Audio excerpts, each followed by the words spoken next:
Dans les rues pavées de Marseille, où le Mistral dansait avec les feuilles d'automne, Louise Martin marchait d'un pas déterminé vers le refuge pour animaux, le Cœur Fidèle. À 32 ans, cette créative directrice d'une agence de publicité portait dans son cœur une histoire d'amour particulière avec les chiens, un héritage transmis par sa grand-mère Mathilde. Un chien ne juge pas, il aime simplement, lui répétait souvent Mathilde pendant son enfance, alors qu'elle prenait soin ensemble de leur berger allemand, César.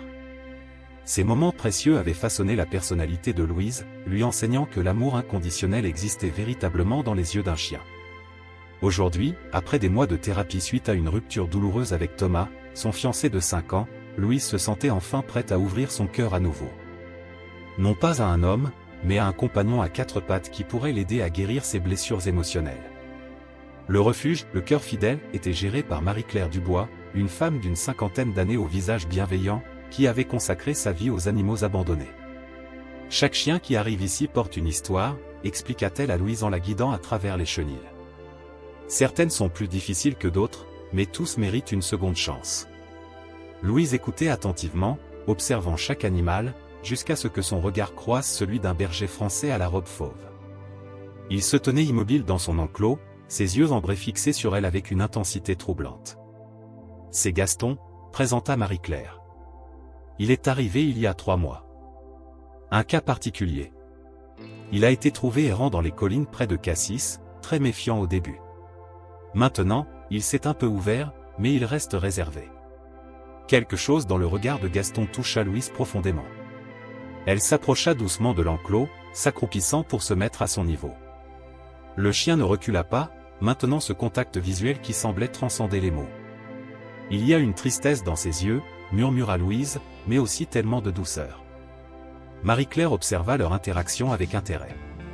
C'est la première fois que je le vois réagir ainsi à un visiteur, admit-elle. D'habitude, il reste au fond de son enclos.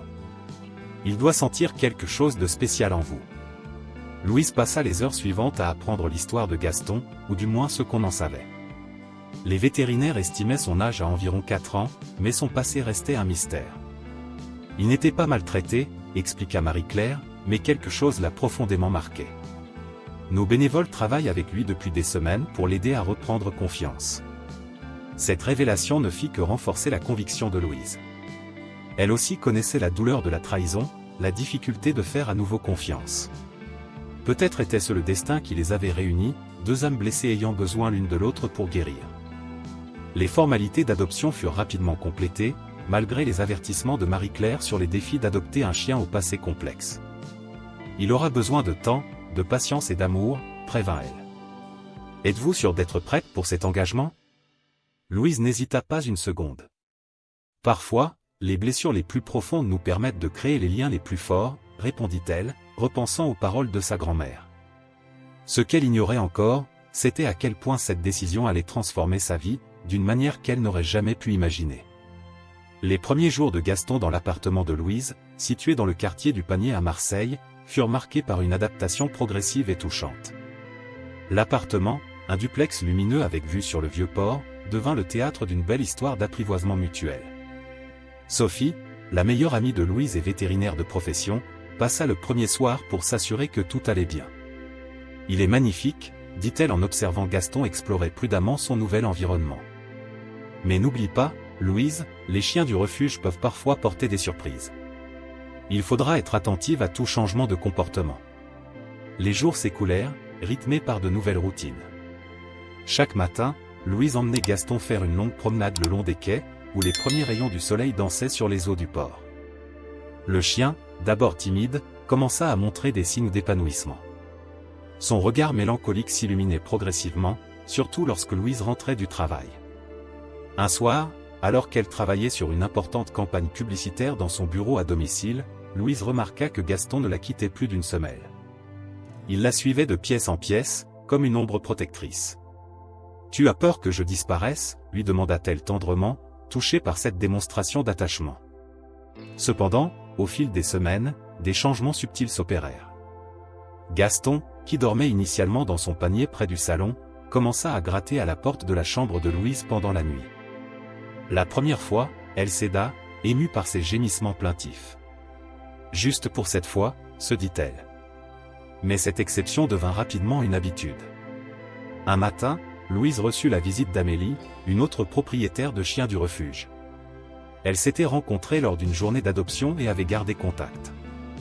Mon Max aussi a changé ces derniers temps, confia Amélie en observant Gaston qui somnolait dans son panier. Il est devenu plus collant, presque anxieux. Louise remarqua alors que Gaston dormait beaucoup plus qu'avant. Même pendant leur promenade, il semblait moins énergique, s'arrêtant souvent pour se reposer. C'est peut-être le changement de saison, suggéra-t-elle, essayant de se convaincre que tout allait bien. Une nuit, alors que la pluie battait contre les fenêtres, Louise fut réveillée par un comportement étrange de Gaston. Il fixait intensément un coin de la chambre, grognant doucement, son corps tendu comme une corde d'arc. « Qu'est-ce qu'il y a, mon beau » chuchota-t-elle, inquiète. Mais il n'y avait rien d'apparent qui puisse justifier cette réaction. Le lendemain matin, Louise se réveilla avec une fatigue inhabituelle, comme si elle n'avait pas dormi de la nuit. Dans le miroir de sa salle de bain, elle remarqua des cernes prononcées sous ses yeux. Gaston, lui, la regardait avec une intensité troublante, comme s'il essayait de lui communiquer quelque chose. Au bureau, ses collègues commencèrent à noter son air épuisé. « Tu devrais peut-être lever le pied », suggéra Jean-Pierre, son directeur créatif. Mais Louise savait que ce n'était pas le travail qui la fatiguait ainsi. Quelque chose d'autre se tramait, quelque chose qu'elle n'arrivait pas encore à identifier. Ce soir-là, en rentrant chez elle, Louise trouva Gaston dans un état d'agitation inhabituel. Il tournait en rond dans l'appartement, s'arrêtant parfois pour la fixer avec ses yeux qui semblaient maintenant porter un secret. Un secret qui, elle le pressentait, allait bientôt bouleverser leur vie à tous les deux. Les semaines qui suivirent furent marquées par une détérioration progressive de l'état de santé de Louise. Un matin, alors qu'elle préparait une présentation importante pour un nouveau client, une vague de vertige la força à s'asseoir. Gaston, comme s'il ressentait sa détresse, posa immédiatement sa tête sur ses genoux, émettant un gémissement inquiet. Sophie, qui passait régulièrement prendre des nouvelles, remarqua les changements physiques chez son amie. « Tu as perdu du poids, Louise » observa-t-elle avec inquiétude.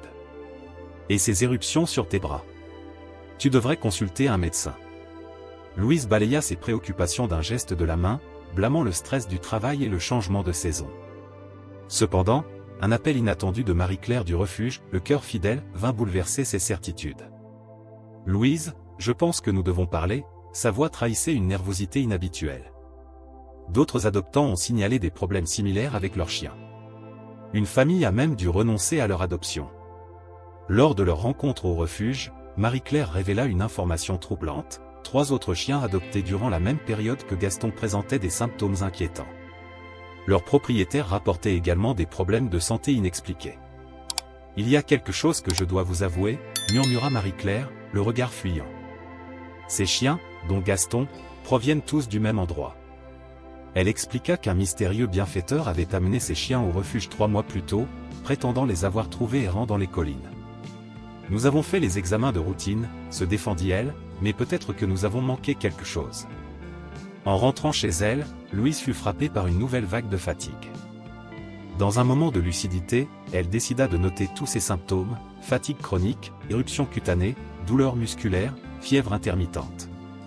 En parallèle, elle observa que Gaston mangeait de moins en moins et semblait souffrir de douleurs articulaires.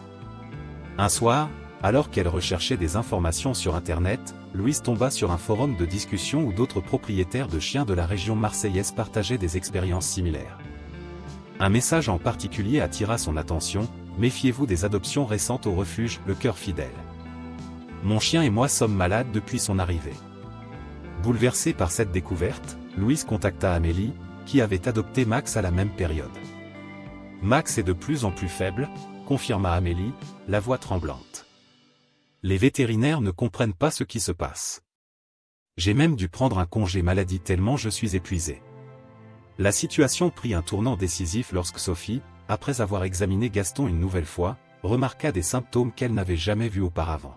« Louise, dit-elle gravement, je pense que nous devons faire des tests plus approfondis.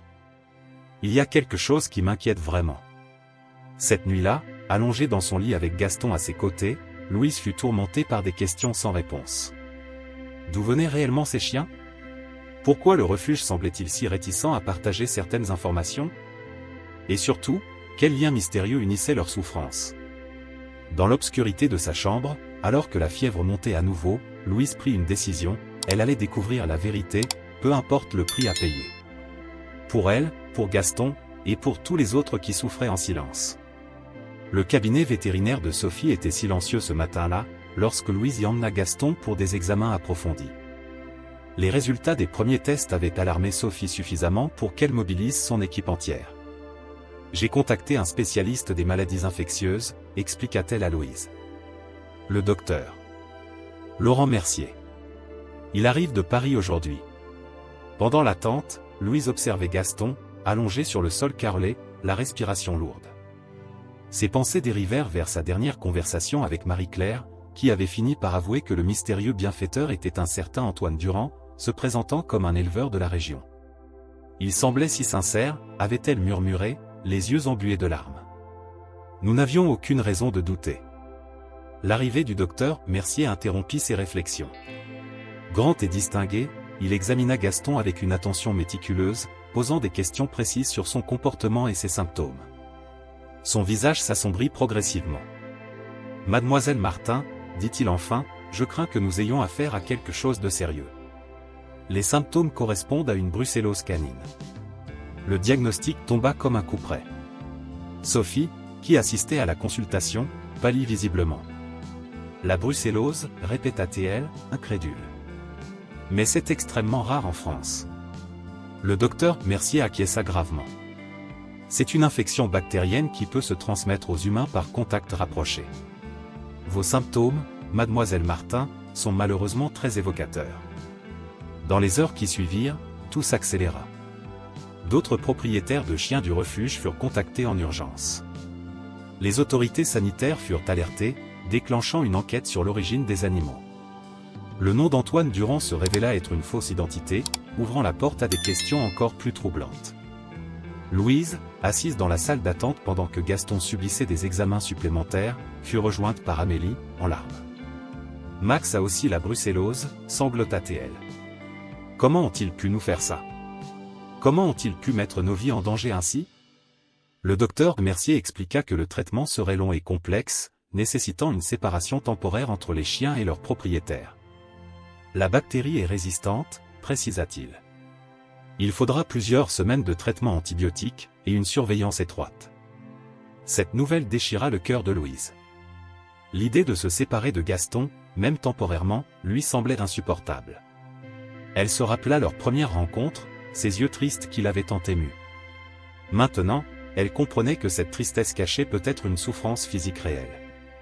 Le soir même, une réunion d'urgence fut organisée au refuge. Marie-Claire, effondrée, révéla que d'autres refuges de la région avaient signalé des cas similaires. Une enquête plus large se dessinait, suggérant un possible trafic d'animaux malades. Dans la voiture qui les ramenait chez eux, Louise regardait Gaston dans le rétroviseur. Demain, il devrait commencer son traitement en isolement. « Je te promets de te retrouver, » murmura-t-elle, la gorge serrée.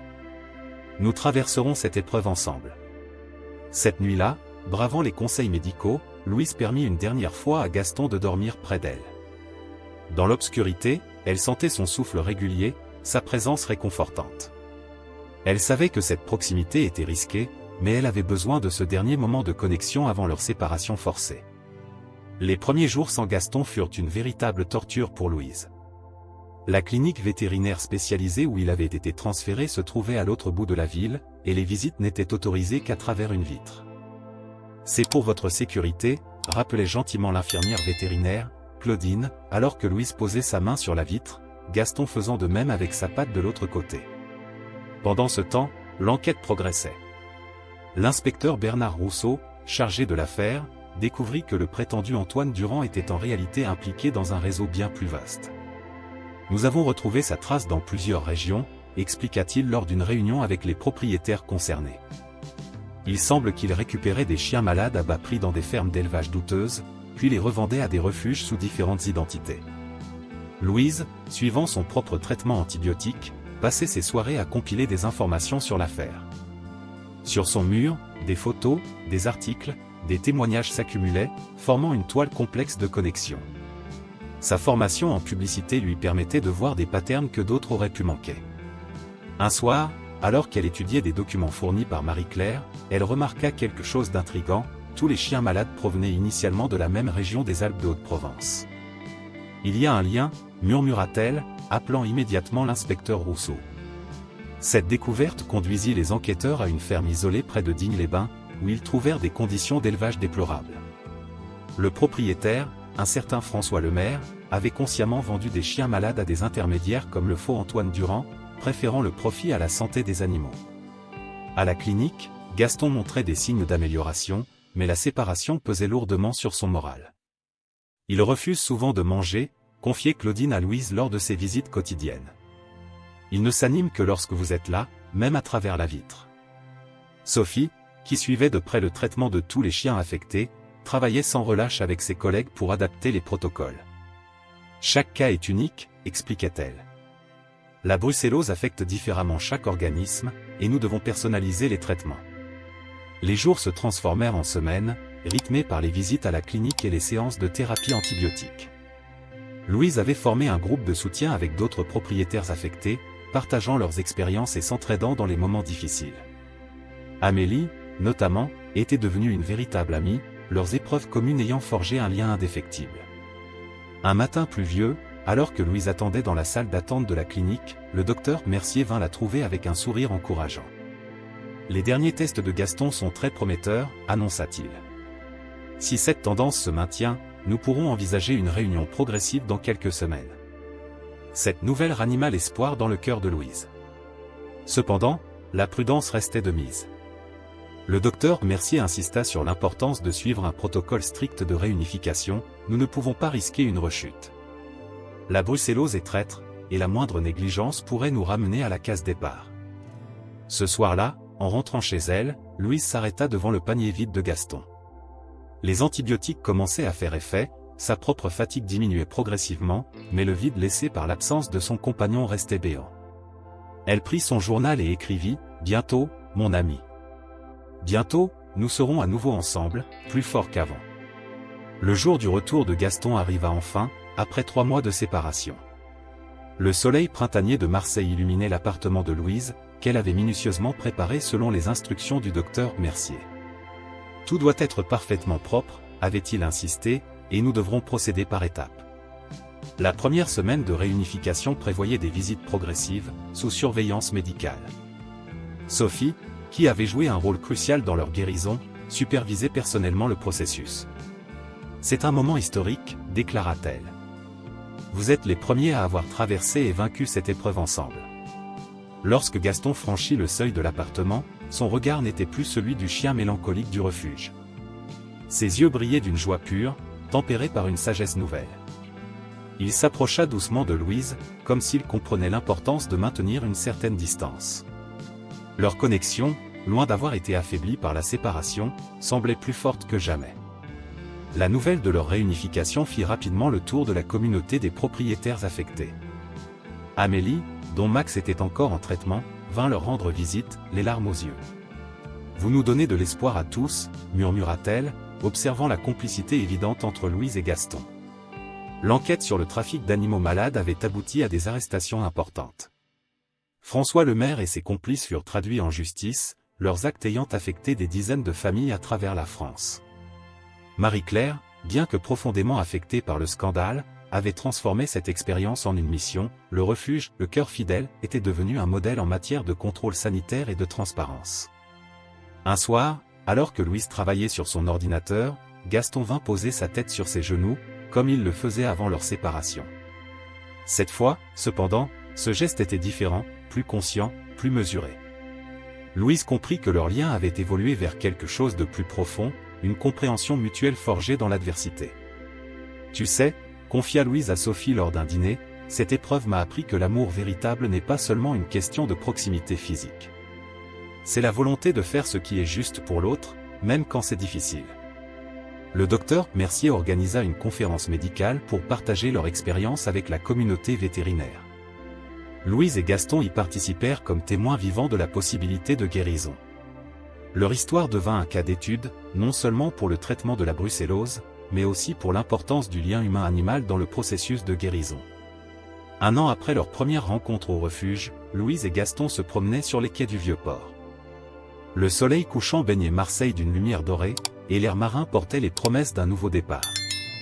Gaston, maintenant complètement rétabli, marchait fièrement à ses côtés, leur histoire commune gravée dans chaque pas. Cette épreuve avait transformé leur relation en quelque chose de rare et précieux. Ils avaient appris que l'amour le plus fort est celui qui survit aux tempêtes, qui s'adapte aux circonstances, qui trouve des moyens de persister malgré les obstacles. Leur histoire était devenue un symbole d'espoir pour tous ceux qui traversaient des épreuves similaires. Et chaque soir, lorsque Gaston s'installait dans son nouveau panier près du lit de Louise, leurs regards se croisaient dans une compréhension mutuelle. Ils avaient traversé l'impossible ensemble, et en étaient sortis plus forts, plus sages, plus unis que jamais. Fin de l'histoire, chers auditeurs, l'histoire de Louise et Gaston nous rappelle que l'amour véritable transcende toutes les barrières. Pour découvrir d'autres récits touchants comme celui-ci, nous avons créé une playlist spéciale « Histoire de cœur et de courage ». Vous la trouverez en cliquant sur le lien à gauche. Si cette histoire vous a ému, n'oubliez pas de vous abonner à notre chaîne et de laisser un j'aime. Chaque jour, nous partageons de nouvelles histoires qui célèbrent la force de l'amour et de la résilience. Rejoignez notre communauté et partagez vos propres histoires dans les commentaires. À très bientôt pour de nouvelles aventures émouvantes.